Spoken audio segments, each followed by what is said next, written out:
इस ड्रामा के पिछले पार्ट नहीं देखे तो पहले आप उन्हें देख लें। अगर आपको ड्रामा की एक्सप्लेनेशन अच्छी लगे तो वीडियो को लाइक कर दीजिए और मेरे चैनल को सब्सक्राइब कर दीजिए, जिससे आपको ऐसी ही इंटरेस्टिंग वीडियोस के नोटिफिकेशन मिलते रहें। सब कुछ प्लान के अकॉर्डिंग होने के बाद एक दिन शाओए कंपनी के शेयर होल्डर से बात करती है। वो पूछती है, मैंने सुना है कि आप अपने शेयर्स बेच रहे हैं। मैं उन्हें हाई प्राइस पर खरीदने को तैयार हूँ। आप जितना भी प्राइस बताएंगे मैं उन्हें खरीद लूंगी। इधर फुजाओ को भी पता होता है कि शाओए अपनी ये कंपनी वापस चाहती है और उसके लिए वो कुछ भी करने को तैयार है। तभी उसे असिस्टेंट का कॉल आता है।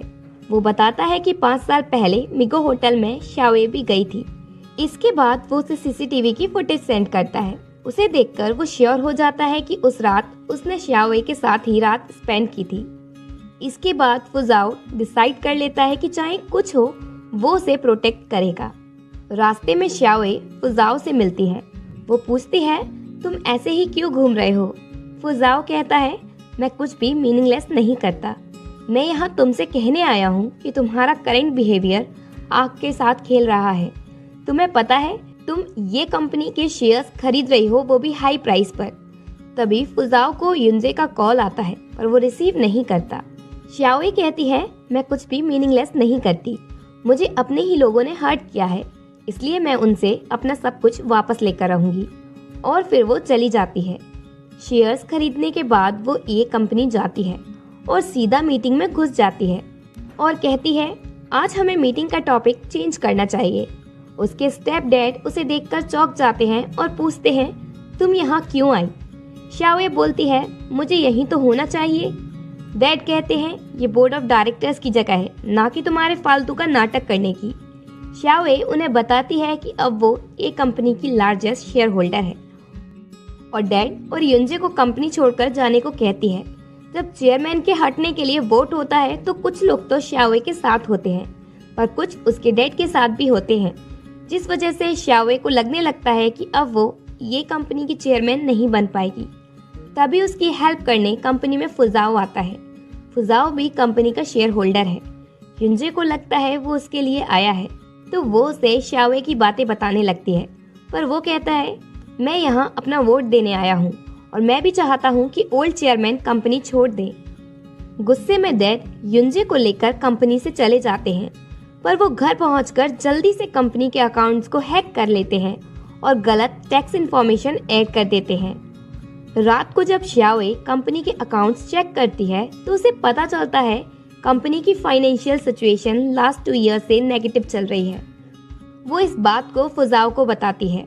उसे ये भी पता चल जाता है कि कंपनी के अकाउंट्स किसी ने हैक कर लिए हैं। फुजाओ कहता है, तुम हैकर की जल्दी से रिपोर्ट कर दो, उसे भागने नहीं दो।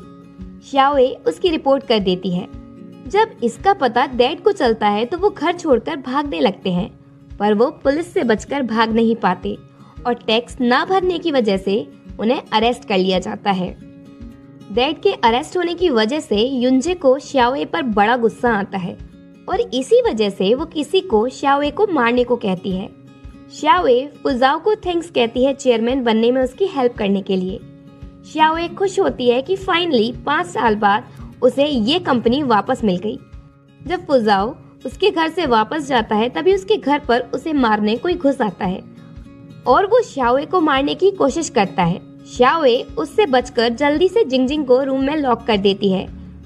डरी हुई जिंगजिंग जल्दी से फुजाओ को कॉल करती है और मॉम को बचाने को कहती है। फुजाओ जल्दी से घर पहुंचता है, जिससे उसे देखकर वो किलर भाग जाता है, पर उसके पास से युनजे की फोटो गिर जाती है, जिससे उन्हें पता चल जाता है कि युनजे ने ही उसे शाओए को मारने भेजा था। नेक्स्ट डे युनजे फुजाओ के घर जाती है और उससे कहती है, अब तो न ही मेरे पास जॉब है और न ही फैमिली।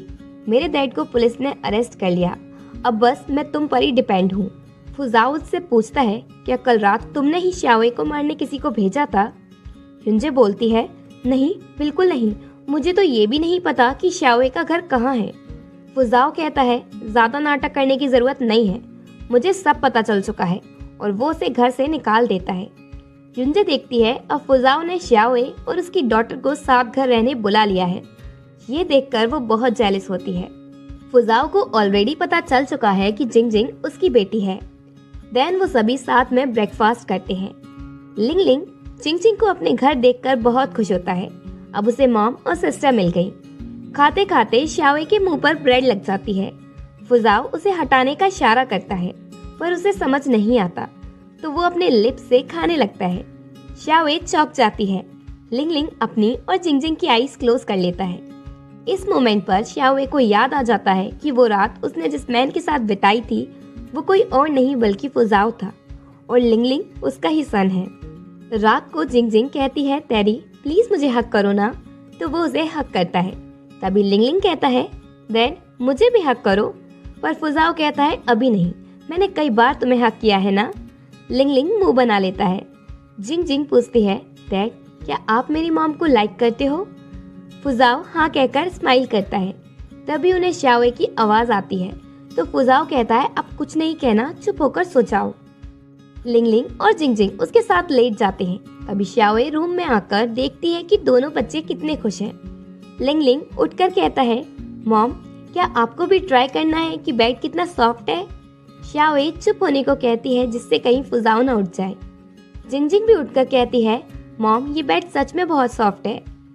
शाओए उसे चुप कराती है और अपने साथ रूम में ले जाने लगती है पर जिंग जिंग फुजाओ को उठा देती है। फुजाओ और शाओए दोनों नर्वस होते हैं। लिंग लिंग शाओए को धक्का देता है जिससे उनका एक्सीडेंटल किस हो जाता है और वो जिंग जिंग के साथ रूम से बाहर आ जाता है और उससे कहता है अब हमें जल्दी ही एक क्यूट बेबी मिलेगा। इसी के साथ ड्रामा की हैप्पी एंडिंग होती है। आई होप आप सभी को ड्रामा की एक्सप्लेनेशन पसंद आई होगी।